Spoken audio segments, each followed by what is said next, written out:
तो आदाब, नमस्कार, गुड इवनिंग, सत श्री अकाल। एक बार फिर आप तमाम लोगों का स्वागत है क्राइम तक के इस कहानी के एपिसोड में। उम्मीद ये है कि आप सब अच्छे होंगे। और कल एक कहानी का जो टाइम था तो टीम ने ये सोचा था पूरा कि आप लोगों के साथ मिलूं, टीम को मिलाऊं, तो उसी में वो निकल गया। तो कल कहानी जो है वो रह गई थी। तो कल की कहानी आज की कहानी के बारे में दो तीन चीज़ें बताऊंगा आपको। एक ये कि आज़ाद हिंदुस्तान में ऐसे कुछ केसेस हैं, बल्कि बहुत सारे ऐसे केसेस होंगे जो अनसॉल्व्ड हैं, लेकिन ऐसे कुछ ही केस हैं जिनमें ये पता है कि गुनहगार कौन है, कातिल कौन है, लेकिन उसके बावजूद वो हाथ नहीं आया, बरसों बीत गए। ऐसे तो और भी बहुत सारे मामले हैं, लेकिन कुछ चीज़ें इस केस को इसलिए अलग करती हैं कि लगभग 35 या 36 साल हो गए। पुलिस को मालूम है कि कातिल कौन है, लेकिन कातिल अभी तक हाथ नहीं आया, और वो भी कत्ल के एक मामले में। दूसरी, जो कातिल है 35-36 साल से एक छलावा बना हुआ है, एक भूत बना हुआ है, वो हाथ नहीं आ रहा है। और जिस कत्ल के इल्ज़ाम में पुलिस उसे ढूंढ रही है, वो कत्ल भी बड़ी अजीब वजह के लिए की गई। तो दूसरी चीज़ ये थी। तीसरी ये कि उस कातिल की फैमिली में हाल में शादी भी हुई, बाकायदा शादी के कार्ड छपे, और शादी के कार्ड में जब होता है कि मतलब आप हमारे बेटा या बेटी की शादी में आमंत्रित हैं, तो नीचे पेरेंट्स का नाम होता है। तो बाकायदा शादी के कार्ड में भी इस कातिल का नाम है नीचे कि RSVP में। पुलिस शादी जब होती है पूरे घर को घेर के रखती है कि कहीं शायद आ जाए अपने बेटा या बेटी की शादी में। जब जब कोई ऐसा फंक्शन होता है, पुलिस मतलब बरसों पुलिस ने एक घर के ऊपर अपनी नज़रें गड़ा के रखी कि मिल जाए, लेकिन कभी वो हाथ नहीं आया। कहानी केरल की है। क्राइम तक की एक फैमिली के मेंबर ने ही इस कहानी के बारे में फरमाइश की थी, उनका नाम बाद में बताऊंगा। और केरल के इतिहास में बहुत खूबसूरत जगह है केरल। ऐसा कोई भी एक क्रिमिनल या मुजरिम नहीं है जो इससे लंबे वक्त से, इतने ज़्यादा लंबे वक्त से जिसकी वहाँ केरल पुलिस को तलाश हो। तो केरल पुलिस के इतिहास में ये एक रिकॉर्ड है कि केरल पुलिस एक ऐसे कातिल को ढूंढ रही है पिछले 36 साल से, जो अब तक उसे नहीं मिला। उस कातिल की तलाश में लगभग पूरे हिंदुस्तान छान मारा केरल पुलिस ने। हिंदुस्तान के अलावा वो बाहर गई, दूसरे देशों में भी, और अब भी ये केस क्लोज नहीं हुआ है। आज भी उस कातिल की तलाश है और पुलिस उसे ढूंढ रही है, लेकिन वो हाथ नहीं आया। अब कौन है ये, क्यों कत्ल किया, कैसे भागा, कहाँ कहाँ छुपा, ये पूरी कहानी आपके सामने है। बात 1984 की है। केरल में एक शख्स रहता था जिसका नाम था सुकुमारा कुरुप। सुकुमारा कुरुप केरल में पैदा हुआ, बड़ा हुआ तो इसने कुछ वक्त के लिए एयरफोर्स में एक अफसर के तौर पे काम किया, इंडियन एयरफोर्स में। लेकिन फिर इसने वो नौकरी छोड़ दी, और इसकी एक ये ख़ास थी कि ये बचपन से अपने नाम बड़ी तेज़ी से बदलता था। सुकुमारा कुरुप रखा, उससे पहले इसका नाम गोपाल कृष्णन था। फिर एयरफोर्स में गया, एयरफोर्स छोड़ दी। एयरफोर्स छोड़ने के बाद फिर इसने एक अबू धाबी के मरीन पेट्रोलियम कंपनी में इसने नौकरी की, और अबू धाबी में ही ये तब रहने लगा। इसी बीच 1984 में ये केरल वापस लौटता है। लौटने के बाद इसके दिमाग में ये होता है कि हमें पैसे कमाने हैं, और बहुत सारे पैसे कमाने हैं, तो कैसे कमाया जाए। तो उसके ऊपर ये बहुत सोचता है, और इस पैसे कमाने के आइडिया के बारे में इसका एक अपना ख़ास दोस्त था साहू, उससे बात करता है। इसका एक ब्रदर इन लॉ था भास्कर पिल्लई, उससे बात करता है। और फिर आखिर में सुकुमारा कुरुप एक प्लान बनाता है। वो ये कि वो एक इंश्योरेंस कराएगा अपने नाम की, और उसके बाद वो ख़ुद को डेड डिक्लेयर करा देगा, मतलब वो मुर्दा है, और उस इंश्योरेंस के जो पैसे हैं वो उसे मिल जाएंगे। 1984 में 8 लाख रुपए का वो इंश्योरेंस करवाता है। इंश्योरेंस कराने के बाद पहला काम पूरा हो गया। अब ये था कि वो जब मुर्दा बने तभी पैसे मिलेंगे, और इस क्लेम में जाहिर सी बात है फिर लोगों को पता होना चाहिए जो राजदार हैं, क्योंकि फिर आप पैसे कैसे क्लेम करेंगे। तो इसमें इसने शामिल किया अपने ब्रदर इन लॉ को, अपने दोस्त को, और एक इसका जो ड्राइवर था उसका नाम था पुनप्पन, उसको। तो पहला चरण हो गया पूरा कि इंश्योरेंस कराना है, अब यह है कि क्लेम करना है अब मुर्दा करके। लेकिन अब मरने के लिए भी ज़रूरी है कि इंश्योरेंस कंपनी और पुलिस को लाश चाहिए। इन्वेस्टिगेशन के बाद ही इंश्योरेंस कंपनी जो है वो क्लेम की बाकी चीज़ें पूरी करती है।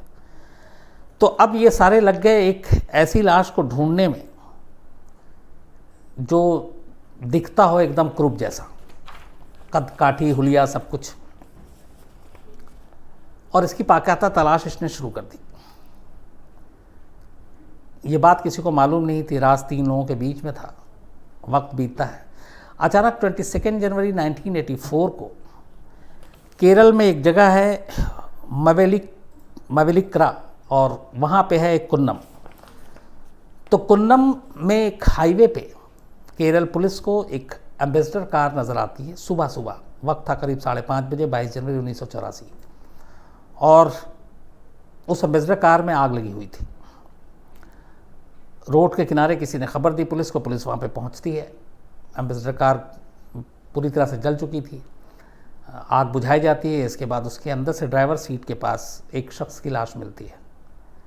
पुलिस लाश को निकाल कर ले जाती है। एम्बेसडर कार की रजिस्ट्रेशन चेक करती है तो पता चला कि ये कार जो है ये सुकुमारा क्रुप के नाम पे रजिस्टर्ड है।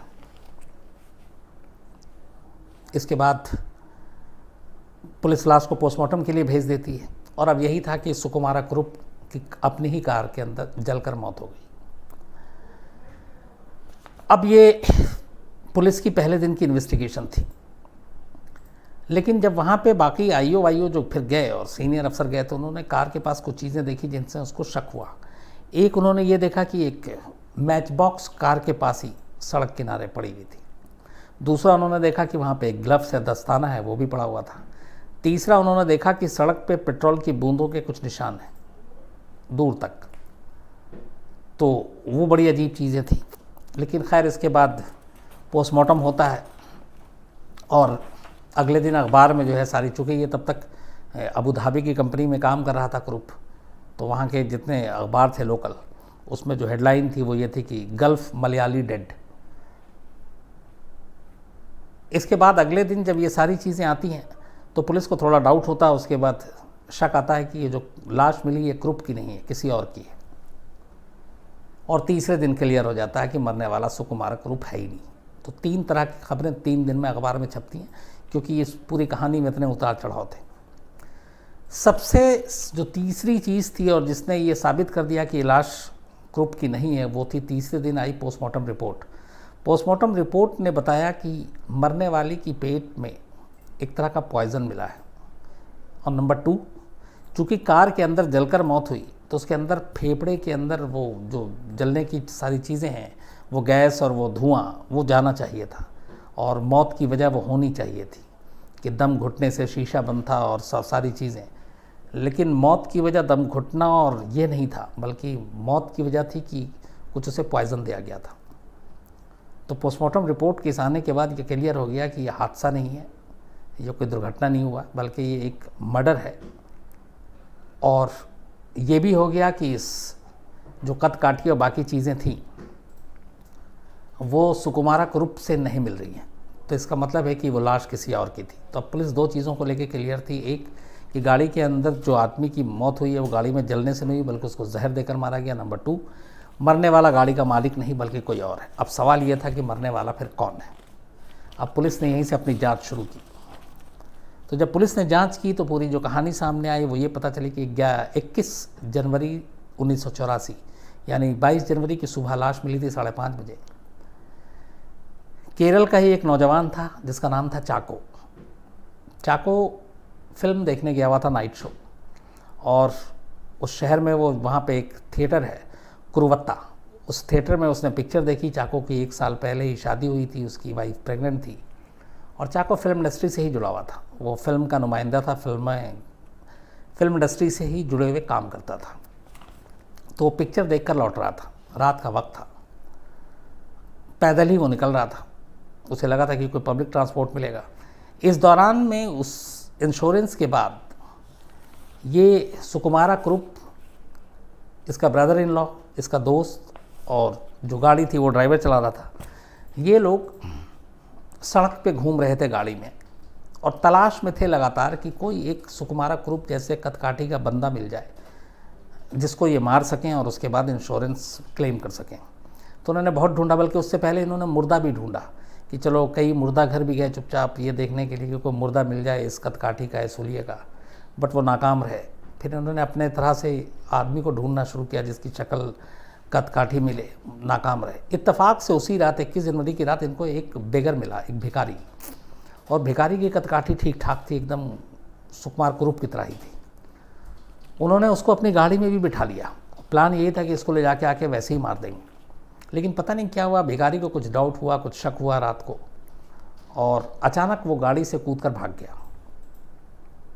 अब वो भाग गया, इसके बाद ये भटक रहे थे गाड़ी में, और तभी रास्ते में नाइट शो फिल्म ख़त्म हुई और चाको जो है वो सड़क पे अकेला चला जा रहा था। इन्होंने गाड़ी रोकी, पूछा, लिफ्ट ऑफ़र की। चाको पहले भी कई बार लिफ्ट ले चुका था। वो लिफ्ट ले लेता और उस गाड़ी में बैठ जाता है। जैसे ही वो गाड़ी में बैठता है, गाड़ी कुछ दूर चलती है, तो ये पहले से एक कोल्ड ड्रिंक में इन्होंने नशीली दवा और जहर टाइप से मिला के रखी हुई थी। वो ऑफ़र करते हैं चाको को कोई शक नहीं होता है, वो चीज़ पी लेता है। पीते ही अचानक वो बेहोश हो जाता है, और लगभग जहर भी था उसमें, तो जहर अपना काम करने लगता है। इसके बाद ये चारों लगभग मर चुके उस चाको को अपनी गाड़ी में लेकर, और जो क्रूप का ब्रदर इन लॉ था भास्कर पिल्लई, उसके घर पहुंचते हैं। घर ले जाकर गाड़ी से लाश को नीचे उतारते हैं। सबसे पहले वो लाश के सारे कपड़े उतारते हैं। इसके बाद चाको के चेहरे को बुरी तरह से जला देते हैं। जलाने के बाद उसे क्रूप के कपड़े पहनाए जाते हैं। ये सब कुछ करने के बाद फिर लाश को गाड़ी में डाली जाती है, और गाड़ी लेकर ये फिर हाईवे पे निकल जाते हैं, और एक सुनसान जगह पे देख के पेट्रोल अपने साथ ले गए थे, गाड़ी में पेट्रोल से गाड़ी में आग लगाते हैं। चाको को ड्राइवर सीट पे बैठाते हैं, और उसके बाद आग लगाने के बाद ये चारों वहाँ से भाग जाते हैं। उसके बाद सुबह 5:30 बजे पुलिस वहाँ पहुँचती है। तो गाड़ी के रजिस्ट्रेशन और उसके बाद ये सारी चीज़ें और ये कहानी इन्वेस्टिगेशन में पुलिस को पता चलती है। पुलिस अब इन लोगों को ढूंढती है, तो इत्तेफाक से जो इसका दोस्त था क्रूप का, साहू, वो पुलिस के हाथ लग जाता है। पुलिस उससे पूछताछ करती है, वो डर जाता है, और उसका कोई क्रिमिनल बैकग्राउंड था नहीं पहले, तो वो सारी कहानी बता देता है, पूरे इंश्योरेंस केस, क्लेम की और बाकी चीज़ों की। क्योंकि पुलिस को उस गाड़ी में लाश मिलने के बाद ये डाउट हो गया था कि अगर ये गाड़ी के ओनर की लाश नहीं है, किसी और की है, और जिस तरीके के कपड़े और बाकी चीज़ें पहनाए गए हैं, तो कहीं ना कहीं साजिश के तार इस गाड़ी के ओनर से मिलती जुलती है। तो इसीलिए पुलिस ने ज़ीरो इन किया था इस गाड़ी और इसके तमाम लोगों पे। तो जब पूछताछ हुई और ये पता चला कि 21 जनवरी की रात को ये तमाम लोग कहाँ थे, ग्रुप कहाँ था, तो उसी पूछताछ के बाद घर वालों ने जैसे बताया कि वो अपने दोस्त के साथ था, ब्रदर इन लॉ के साथ था, ड्राइवर साथ में था। 3 लोगों को एक एक कर पूछताछ करने के लिए पुलिस ने उठाना शुरू किया। साहू जो है वो डर के मारे पुलिस का गवाह बन गया, उसने सारी सच्चाई उगल दी। उसकी इस सच्चाई उगलने के बाद पुलिस ने जो ब्रदर इन लॉ था भास्कर, उसको गिरफ्तार किया, जो ड्राइवर था पुरप्पन, उसको भी गिरफ्तार कर लिया। अब बचा मेन सुकुमारा ग्रुप। अब पुलिस इसकी तलाश कर रही है, और इस दौरान में जो 3 दिन मिला था जब तक पुलिस को सच्चाई पता चलती, सुकुमार गायब। अब पुलिस को मालूम था कि अबू धाबी में फ़लाने कंपनी में काम करता है। केरल पुलिस की टीम अबू धाबी जाती है, वहाँ पहुँचती है, पता चला वहाँ कहीं नहीं मिला। इसके बाद एक लंबी तलाश शुरू होती है। वक्त बीतता जाता है, सुकुमार ग्रुप का कहीं पता नहीं चलता है। इस दौरान में अदालत में मुकदमा चलता है। इस मुकदमे में चूँकि साहू सरकारी गवाह बन गया था, तो ग्रुप के ब्रदर इन लॉ को उम्र कैद और ड्राइवर को उम्र कैद की सज़ा मिलती है। तब उम्र कैद 14 साल की हुआ करती थी। और जो मेन असली कातिल था वो गायब था। पुलिस ढूंढती रहती है। अब इस दौरान में किस्तों में और टुकड़ों में ग्रुप की जानकारियां जो है केरल पुलिस को मिलती रहती है। एक बार मुंबई में सांता क्रूज एयरपोर्ट के पास से पोस्ट क्या हुआ, एक पोस्ट कार्ड ग्रुप की फैमिली को मिलता है 1990 में, उसके भागने के 6 साल के बाद।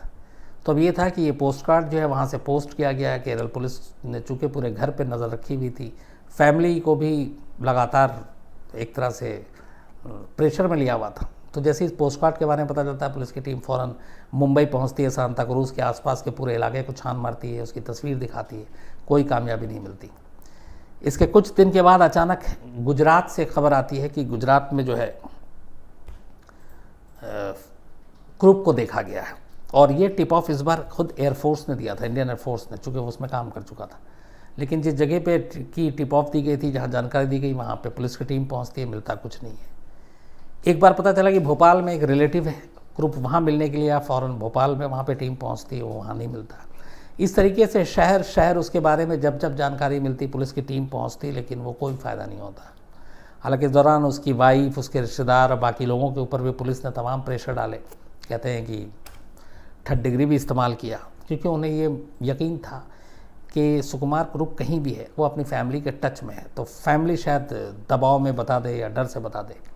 तो सारे हथकंडे अपनाए गए, लेकिन कोई फ़ायदा नहीं हुआ, उसका कोई सुराग नहीं मिला।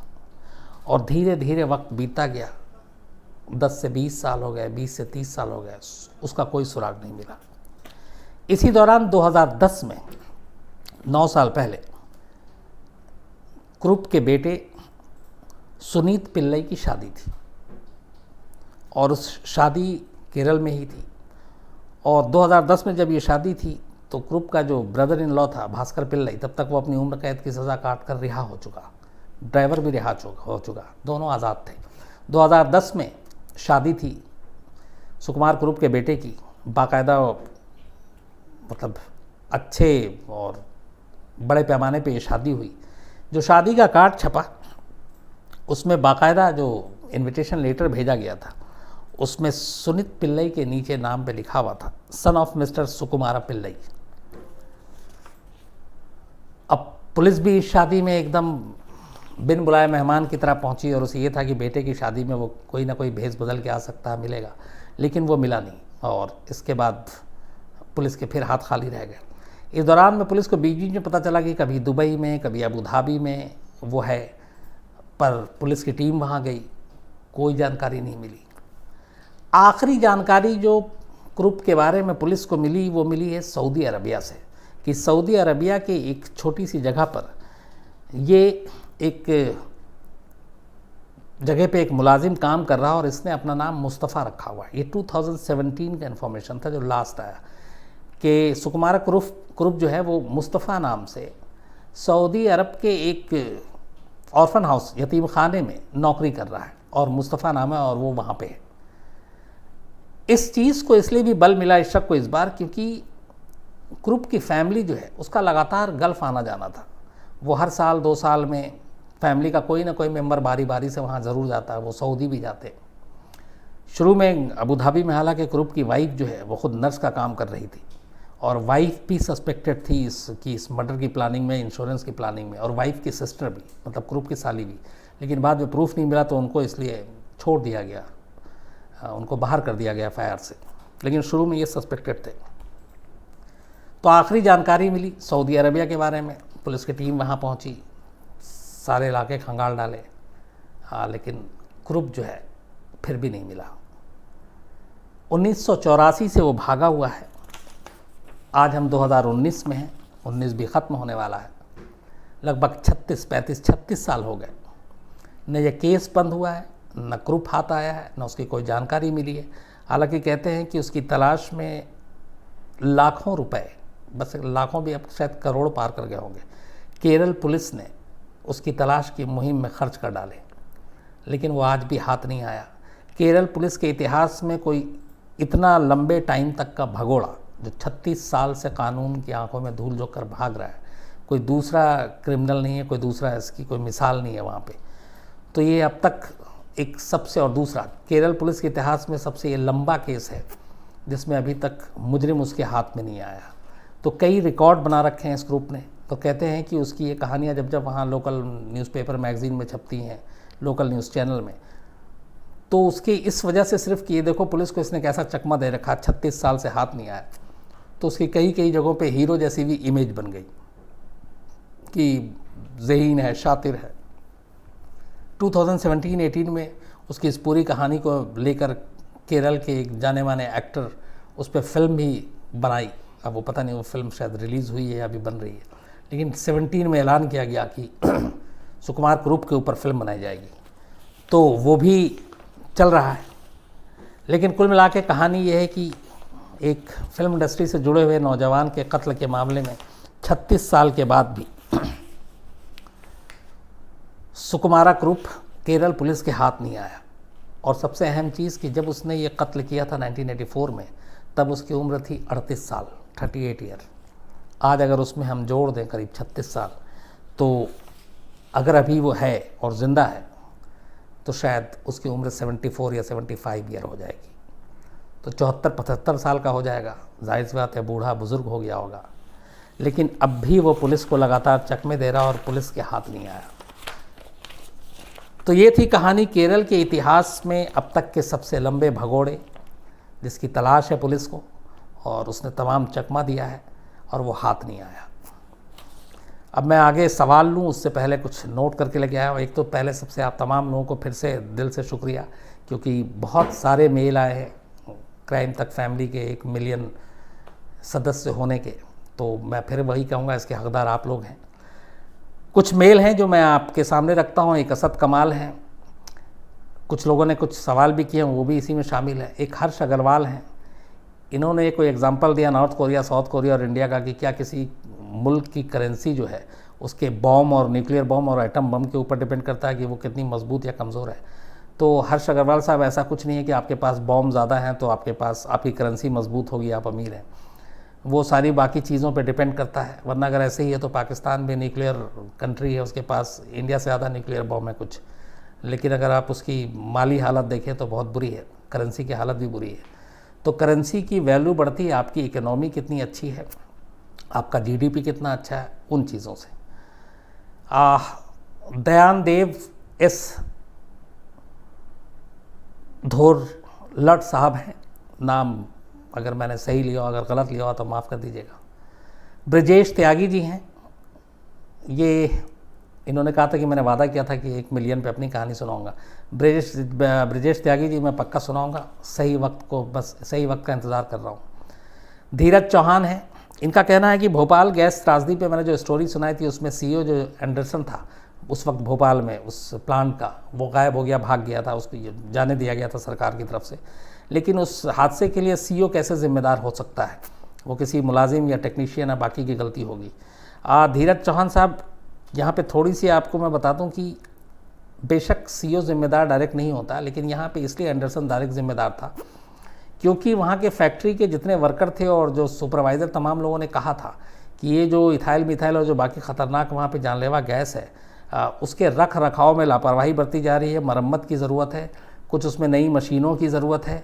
और पैसे बचाने के लिए तब जो एंडरसन थे उन्होंने उसके सुझाव को नहीं माना। इवन कई जो एक्सपर्ट थे जो उस चीज़ को हैंडल कर सकते थे, उनकी सैलरी ज़्यादा थी, उनको बाहर कर दिया और कम पैसे पे जिनको ज़्यादा ज्ञान नहीं था उनको रख लिया। तो इस लापरवाही की वजह से और पैसे ना खर्च करने की वजह से ये भोपाल गैस ट्रेजेडी हुई थी। तो इसलिए इसके लिए डायरेक्टली जो है एंडरसन जिम्मेदार था। अंशुमन सिंह हैं, AR क्लासेस से भी इन्होंने लिखा है। एक और मैं बताता हूँ, एक किसी ने आज मेल लिखा है कल और बड़ा एक अजीब सा सुझाव भी दिया कि मैं एक, जैसे क्राइम तक है, एक किट तक खोलूँ और बच्चों को कहानियाँ सुनाऊँ, सच्ची नहीं। तो मुझे लगा शायद जैसे मैं चीनी को सुनाता था अब तक लगातार, वैसी कहानियाँ फर्जी। लेकिन सुझाव अच्छा लगा मुझे, थैंक यू। रोहित राय हैं, चिराग के गोडसे हैं, इरफान शेख हैं, सुशांत सिंह हैं, इसके अलावा प्रिया सेन हैं, इनके भांजे जो है आकाश हैं। थैंक यू वेरी मच आप लोगों का। रंजना सक्सेना है, इन्होंने कहा कल मैंने अपनी टीम की पोल खोली पर मैंने अपनी खुद की नहीं खोली कि मैं क्या करता हूँ। रंजना जी, कभी जब कहानी सुनाऊंगा तब खुद की अपनी पोल खोल दूंगा। पवन कंडारी हैं, इनका कहना है कि आजकल मैं कहानियाँ शॉर्ट करने लगा हूँ। ऐसा नहीं है, कहानी के ऊपर डिपेंड करता है, कुछ कहानियाँ लंबी हो जाती हैं, कुछ छोटी रह जाती हैं। करिश्मा उड़ेशी गोहिल हैं, मोहम्मद ज़करिया, आदित्य प्राशारी, गुलजार अहमद हैं, ये कतर से हैं शायद, और इनकी दोस्त हैं एक डॉक्टर ज़ैनब शफ़ी मीर, ये गंगाराम हॉस्पिटल में डॉक्टर हैं और इनका बर्थडे है 12 सितंबर को। और शायद गुलजार अहमद आए थे इस बार तो मुलाकात नहीं की, तो डॉक्टर ज़ैनब शफ़ी मीर उनसे नाराज़ हैं, तो उन्होंने कहा कि आप विश कर देंगे तो उनकी नाराज़गी दूर हो जाएगी। तो doctor Zainab Shafi Mir, happy birthday आपको एडवांस में। और गुलजार साहब से नाराज़ ना हो आप, इसके अलावा मनोज शर्मा एंड फैमिली हैं कनाडा से, इन्होंने भी 1 मिलियन फैमिली होने पे बहुत दिल से मुबारकबाद दी। Thank you very much Manoj Sharma साहब। डॉक्टर इंतसाफुल हक, ये मैं शायद गलत पढ़ रहा हूँ, इंतसाफुल हक हैं ये डॉक्टर। स्वामी ओम के बारे में इंतसाफुल हक साहब ने पूछा कि आप इनके बारे में मतलब ये किस टाइप के बाबा हैं, क्या हैं। तो कभी मैं स्वामी ओम के बारे में आपको ज़रूर सुनाऊंगा पूरी कहानी डिटेल में। इनके मिश्रा हैं नीरज यादव हैं, और इनका कहना है कि आजकल ये लखनऊ से हैं, सफ़र पे जाते हैं तो कहानी से वक्त कट जाता है। इसके अलावा प्रसन्ना कुमार हैं, यही वो प्रसन्ना कुमार हैं जिन्होंने आज की कहानी की फरमाइश की थी, ग्रुप की कहानी जो अभी आपने सुनी। तो thank you very much Prasanna इस कहानी को बताने के लिए। सौरभ अनंत हैं, इसके अलावा राज सुरेश कुंभर हैं, अभिजीत लट्ठे हैं और पंडित सुरेश चंद्र शर्मा जी हैं। तो तमाम आप लोगों का शुक्रिया जो कुछ आपने लिखा, थैंक यू वेरी मच। अब आसिम सर, अभिजीत दलीपा जी बोले सर, क्या आपको लगता है कि वो भागा नहीं होता तो अब तक आज़ाद हो जाता? अभिजीत जी बिल्कुल, अगर जैसे बाकी के जो 2 लोगों को उम्र कैद की सज़ा हुई थी, सारे सेक्शन वही लगे थे, क्योंकि 120 भी था, 302 भी था, और उस वक्त के हिसाब से फिर 14 साल में वो बरी भी हो जाता। लेकिन अगर देखें तो 10 या 30 4 लगभग 2-4 साल के बाद तीसरी उम्र कैद हो जाएगी। अगर उस वक्त के हिसाब से 14 ईयर्स लेके चलते तो उस वक्त होता तो अब तक वो आज़ाद होता। लेकिन जाहिर सी बात है कि पिछले 36 साल से वो कानून को चकमा देकर भागा हुआ है, और केरल पुलिस बेचारी लगातार अब भी ढूंढ रही है और केस क्लोज नहीं किया है। सर, शिरीष जी बोले सर, जिसको मारा था उसकी फैमिली का क्या हुआ? और इस स्टोरी में भी ऐसा लग रहा है कि वो किलर नहीं, एक हीरो है। शिरीष जी जिसको मारा था, मैंने आपको बताया कि वो केरल में जो फिल्में बनती हैं उसका एक रिप्रेजेंटेटिव थे, और फैमिली साल भर पहले शादी हुई थी और उस वक्त बीवी प्रेग्नेंट थी जब उसका कत्ल किया गया था। इतनी पूरी जानकारी है। सर, गोवर्धन जी सब बोला केरला पुलिस ने ये केस सीबीआई को क्यों नहीं हैंडओवर किया? गोवर्धन जी, यहाँ पे 2 चीज़ें, केरला पुलिस ने सीबीआई को क्यों नहीं हैंड ओवर किया, तो इसको एक चीज़ बता दूँ। आमतौर पे उन केसों को आप दूसरी एजेंसियों को या अपने से बड़े स्मार्ट एजेंसियों को केस सौंपते हैं जो केस सॉल्व ना हो। यहाँ इशू ये नहीं है कि केस सॉल्व नहीं हुआ, केस तीसरे दिन ही सॉल्व हो गया, कातिल सामने था, मोटिव सामने था, लेकिन यह है कि कातिल भागा हुआ था। तो किसी भागे को पकड़ने के लिए केस किसी दूसरी एजेंसी को नहीं सौंपी जा सकती है। हाँ, अब चूँकि इंडिया के जुरिस्डिक्शन से बाहर है और वो अगर बाहर गया हुआ है तो उसमें केरल पुलिस भी कुछ नहीं कर सकती। तो ऐसे में इंटरपोल की मदद लेते हैं, जो इंटरपोल की मदद ली गई, बाकायदा उसका लुकआउट नोटिस जारी हुआ, एयरपोर्ट पे उसके बारे में सब कुछ किया गया, तो बाकी सारी कवायद पूरी की गई। लेकिन केस को सीबीआई को देने का मतलब तब होता है कि जब केस सॉल्व नहीं हो रहा। यहाँ ऑलरेडी सुलझाया केस था, सिर्फ ये था कि कातिल भागा हुआ है। सर, अमन कुमार बोल रहा है अगर अब वो पकड़ा जाता है तो उसकी सज़ा में क्या बदलाव होगा? अमन कुमार जी, अगर वो पकड़ा जाता है तो मुझे लगता है कि जो उस वक्त उसने जुर्म किया था, जो आईपीसी और उस वक्त उसकी सज़ा थी, लागू तो वही होगी, लेकिन इतने सालों तक भागने के लिए, कानून से भागने की सज़ा फिर उसको और अलग से मिलेगी। सर, नीलकंठ शुक्ला ने बोला सर, क्राइम करने वाले ज़्यादातर नादान लोग होते हैं, जो लोग समझदार होते हैं वो कभी ऐसी बेवकूफ़ी नहीं करते। नादान लोग सोचते हैं क्राइम करके बच जाएंगे और यही उनकी नादानी होती है। हाँ, नीलकंठ शुक्ला जी, मैं थोड़ा सा आपसे आधा असहमत हूँ कि क्राइम करने वाले नादान होते हैं। जो क्राइम अचानक हो जाए, जिसकी कोई साजिश न रची गई हो, जो प्री प्लान ना हो, वो तो आप मान के चलिए नादानी में हो गई। लेकिन अगर मैं ये सोचूं कि मुझे किसी को किडनैप करना है, मुझे उसको मारना है, मुझे उससे पैसे वसूलने हैं, तो जहाँ दिमाग में साजिश और ऐसी चीज़ें घूमने लगे, वहाँ फिर नादानी नहीं होती। दूसरे आपके सवाल का जवाब कि वे भूल जाते हैं कि वो पकड़े नहीं जाएंगे, तो उसकी दूसरी वजह भी है। वो ये है कि बहुत बार ऐसा लगता है क्रिमिनल्स को कि कानून हमारा क्या कर लेगा, क्योंकि कानून का खौफ उनके अंदर रहता नहीं। वो ये भी जानते हैं कि ठीक है, पकड़ा जाएंगे तो क्या होगा, 20, 30, 40 साल मुकदमा झेल लेंगे, बेल पे बाहर आ जाएंगे, फिर कुछ और करेंगे। ऐसे हज़ारों केस हैं जिसमें पकड़ा गया गुनहगारों को, वो जेल गए, बेल पे आए, फिर उन्होंने क्राइम किया। बल्कि कई बार तो ऐसा हुआ कि जो पहली बार जिस क्राइम के पकड़े जाने के बाद जेल में गए, बेल पे आने के बाद उससे भी सीरियस क्राइम कर दिया। तो ये सारी चीज़ें भी मैटर करती हैं। सर, विनय तिवारी पूछ रहे हैं, तो क्या अगर अब वो मर जाता है तो उसके परिवार को इंश्योरेंस का पैसा मिलेगा? हाँ, विनय तिवारी जी, बिल्कुल भी नहीं मिलेगा, इसलिए कि वो जो इंश्योरेंस और उस इंश्योरेंस को कराने की जो सारी चीज़ें थी जो चार्जशीट में दाखिल की गई कि उसका नियत ही कुछ और था, तो बिल्कुल भी नहीं। हाँ, अब नया इंश्योरेंस उसने नए नाम से या किसी और से कराया हो और जाहिर सी बात उसके बारे में किसी को पता नहीं, तो उसके बारे में नहीं कह सकते। लेकिन वो जो 1984 का इंश्योरेंस का क्लेम है वो जाहिर सी बात उसको अब नहीं मिल सकता। सर एक सवाल है दीपेश साहू जी का, बोल रहे हैं सर अगर पुलिस के आलस की वजह से कोई केस लेट होता है, अगर केस हाई प्रोफाइल हो तो गरीब इंसान को इंश्योरेंस का पैसा नहीं मिलेगा क्या? साहू जी, कई बार ऐसा होता है कि पुलिस की लापरवाही से बहुत सारी ऐसी चीज़ें होती हैं, तो कोर्ट ये तय कर सकता है कि उस सामने वाले को मुआवजा दिया जाए, उसकी रकम कोर्ट तय करती है। तो ऐसा कई केस में हुआ है कि मिलता है लोगों को। सर दीपेंद्र जी हैं, बोल रहे हैं कि सर मंजूनाथ जो इंडियन ऑयल के ऑफिसर थे उनके मर्डर केस की कहानी कब सुनी? जी, मैं मंजूनाथ की आपको बिल्कुल कहानी सुनाऊंगा, और अच्छा हुआ आपने याद दिलाया, क्योंकि इस स्टोरी को मैंने कवर भी किया था और कई दिनों तक इसके ऊपर काम किया था, तो मैं आपको सुनाऊंगा, पक्का वादा। सर पबजी मोबाइल वॉर करके अकाउंट है, लेकिन इनका नाम अभिषेक है लखनऊ से। सर ये बोल रहे हैं कि आपने वादा किया था कि आप 10 मिलियन का अपनी आत्मकथा सुनाएंगे, सर क्यों ऐसा कर रहे हैं कि नहीं? हाँ अभिषेक जी, मैंने अभी एक कहा और भी आपको बताया था कि मैं पक्का सुनाऊंगा, और मैंने वादा किया, वादा तोड़ूंगा नहीं। हाँ, बस किसी भी दिन सुना सकता हूँ। सर मल्टीप्लेक्स यूट्यूबर से अकाउंट है, बोल रहे हैं सर 30 साल से अपराधी फरार है, इससे आप पुलिस सिस्टम के क्या कहना चाहेंगे जबकि साउथ इंडिया आईटी सेक्टर में आ गया है? देखिए 1984 की उस वक्त की बात है, तो उसमें एक चीज़ और भी थी कि उस वक्त फॉरेंसिक साइंस और वो सारी भी चीज़ें हुई थी इस केस को सॉल्व करने के लिए, लेकिन फॉरेंसिक जितना आज आगे है उस वक्त नहीं था। लेकिन बहुत सारी ऐसी चीज़ें हैं, पुलिस को जब जब सुराग मिलता है वो पहुंचती है, लेकिन 30 साल 35 साल एक लंबा वक्फा होता है, एक लंबा अरसा होता है। अब उसमें क्या हुलिया उसने बदल लिया, अब क्या कैसा लुक है, कहाँ है।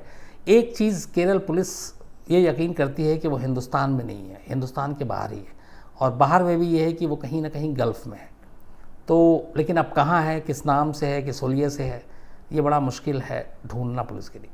सर प्रांजल गुप्ता है, बोल रहे हैं कि सर इस तरीके के जो भी अपराध होते हैं उसमें गलती किसकी होती है? सरकार को हम ठहराएं गलत, या पुलिस को ठहराएं, प्रशासन को, या उसकी परवरिश को? अब प्रांजल जी, इसमें कई ऐसे क्राइम है जिसमें हम पुलिस को या सरकार को गुनहगार नहीं ठहरा सकते। अब जैसे एक आदमी के दिमाग में, अब मैं ही इस वक्त आपके सामने बैठा हूँ, अब मेरे दिमाग में क्या क्या साजिश चल रही है तो वो मुझे पता है, वो पुलिस दिल्ली पुलिस को नहीं मालूम होगी, या कि दिल्ली में जो सरकार है उसको नहीं मालूम होगी। तो अब इसके लिए मैं उन लोगों को कैसे दोष या इल्ज़ाम दे सकता हूँ? हाँ, जो बेसिक चीज़ है आपकी तीसरी लाइन, संस्कार। आदमी को जो बचपन से घर में आपको जो तालीम दी जाती है, शिक्षा दी जाती है, उसका बहुत असर होता है। तो आमतौर पे अगर आप ठीक ठाक अच्छे माहौल में हैं, अच्छे लोगों के साथ आपका उठना बैठना, अच्छी सोहबत है, तो फिर इंसान सही रास्ते पे चलता है। लेकिन अगर आपके दोस्त बुरे हैं, सोहबत बुरी है, तो फिर बहुत सारी चीज़ें बदल जाती हैं। तो संस्कार, परवरिश और सोहबत, इसका बहुत असर पड़ता है हर इंसान की ज़िंदगी में। सर गजानन खरबे जी बोल रहे हैं, सर आपने पटना स्टिंग की वीडियो के बोला था, वो हम कब देखें, वो स्टिंग कब देखेंगे? हाँ खड़गे साहब, मैंने बोला हुआ ऑलरेडी, बल्कि मैं अभी ये मुझसे आसिम कह रहा है कि हम कब देखेंगे, जबकि ये उसका काम है कि ढूंढ के इसको डालना चाहिए। तो ये तुम्हारी जिम्मेदारी है, उसको लाओ, ढूंढो और डालो। जी सर। सर एक नीतीश जी हैं, हाँ। बोल रहे हैं कि सर इस टाइम पे बिहार में कुछ अपराध बढ़ते जा रहे हैं, ऐसा इसके लिए हम किसको जिम्मेदार ठहराएं? देखिए, कहीं भी अपराध अगर बढ़ता है तो ये सीधा सीधी सब्जेक्ट जो है लॉ एंड ऑर्डर वो स्टेट गवर्नमेंट का होता है। तो कोई भी हो, यूपी हो, बिहार हो, महाराष्ट्र हो, गुजरात हो, कहीं भी, तो उसके लिए सीधा सीधी ये है कि जो स्टेट गवर्नमेंट है, जो पुलिस है, ये उसकी रिस्पॉन्सिबिलिटी है कि वो कंट्रोल करे क्राइम को, वो क्रिमिनल को कंट्रोल करे। तो अक्सर ये होता है, और ख़ासतौर पर अपना यूपी बिहार तो बदनाम ही इसीलिए है कि क्राइम को लेकर बहुत सारा। सर ऋषिकेश जी हैं, बोल रहे हैं कि सर अगर कोई सरकारी गवाह बन जाता है तो क्या उसकी सज़ा कम हो जाती है? जी बिल्कुल ऋषि जी, जो भी कई बार ऐसा होता है, अक्सर बहुत सारे मामले में हुआ जिसमें आप सरकारी गवाह बन जाते हैं, तो इसी कई बार इसको वादा माफ़ गवाह भी कहते हैं।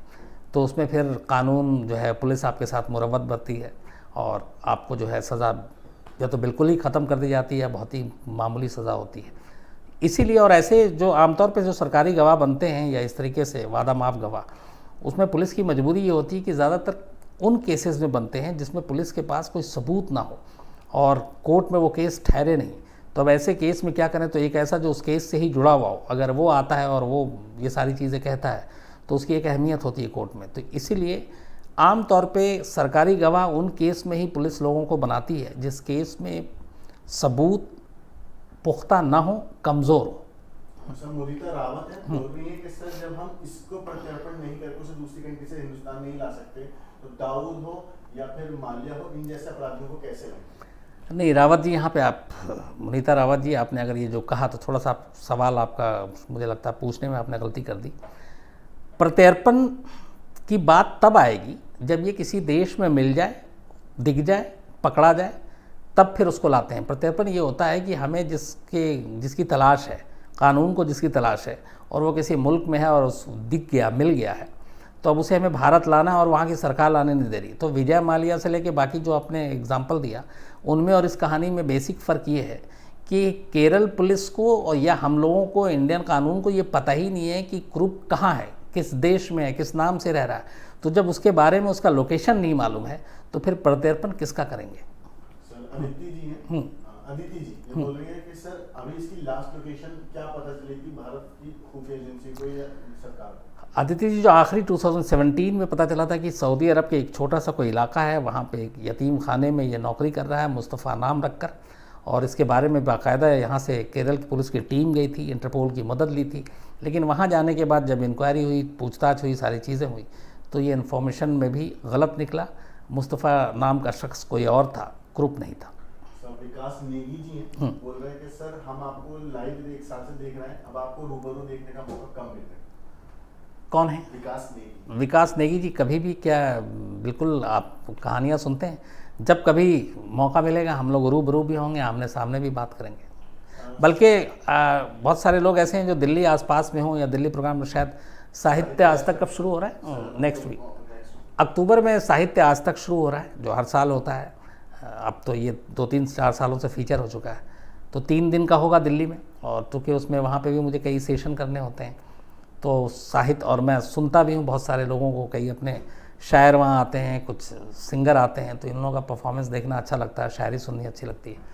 तो साहित्य आज तक में अगर आप लोग दिल्ली आसपास के हों तो आइएगा, वहाँ पे पक्का मुलाकात होगी आपके साथ। सर उर्मिला जी हैं, उर्मिला पोखरिया, सर ये बोल रही 70 के दशक में एक जैन हत्याकांड हुआ था, उसके बारे में आप कुछ रोशनी डालें। उर्मिला जी, मुझे एग्जैक्ट नहीं मालूम कौन सा वाला जैन हत्याकांड, अगर आप डिटेल मुझे मेल कर देंगे तो मैं पक्का आपको सुनाऊंगा। सर नियाज जी हैं, नियाज ठाकुर, सर बोला आपको सलाम कर रहा हूँ ताई जी, आदाब। नियाज साहब आदाब। इतने टाइम से मैं स्टोरी देख रहा हूँ, स्टोरी सुन के बहुत सुकून मिलता है, शुक्रिया।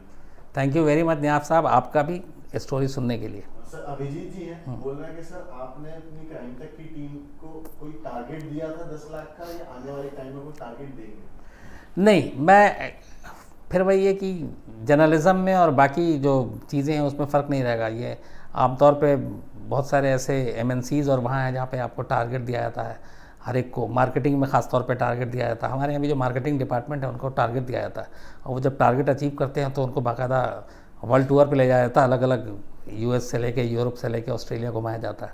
तो ऐसे 2-4 उसमें हम लोग भी मार्केटिंग के साथ घूम कर आ गए, ऑस्ट्रेलिया हुआ है, रोम हुआ है, और भी पता नहीं कहाँ का। तो मैं क्राइम तक की टीम को कोई टारगेट नहीं है, लेकिन हाँ, हौसला बढ़ाने के लिए हम लोगों ने एक फ़ैसला किया था। अमित सिंह जो कल आए नहीं, शर्मा कर पता नहीं क्यों आए आते बाकी, कि तुम लोग अगर अच्छा करोगे, और इन्होंने ये फिक्स किया था कि हम इतने दिन में ये इतनी फैमिली हमारी इतनी बड़ी हो जाएगी, तो फिर मैंने कहा था कि ठीक है, तुम लोगों को गोवा भेजूंगा घूमने के लिए, तो ये लोग शायद जल्दी गोवा जाएं घूमने के लिए।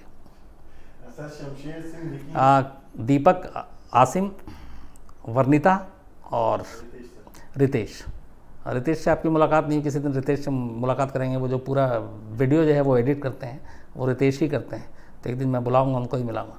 तो ये लोग अभी गोवा में जाकर कुछ ऐश करेंगे 2-3 दिन, और फिर वापस आएंगे। सर शमशेर सिंह विकी हैं, बोले सर अगर कोई क्रिमिनल इंडिया में क्राइम करके भारत से बाहर निकल जाए तो क्या उसे पुलिस फौरन पकड़ सकती है, या यूरोप या दूसरी कंट्रीज की रिक्वेस्ट करनी पड़ेगी? अगर कोई कंट्री क्रिमिनल जो है कंट्री छोड़ के भाग जाता है तो फिर पुलिस का जुरिस्डिक्शन ख़त्म हो जाता है, पुलिस स्टेट तक ही अपने सीमित होती है। फिर यहाँ पे एक दूसरा लॉ चलता है, और वो है कि आपको इंटरपोल का एक्चुअली पूरा जो होता है इंटर पुलिस होता है एक तरह से।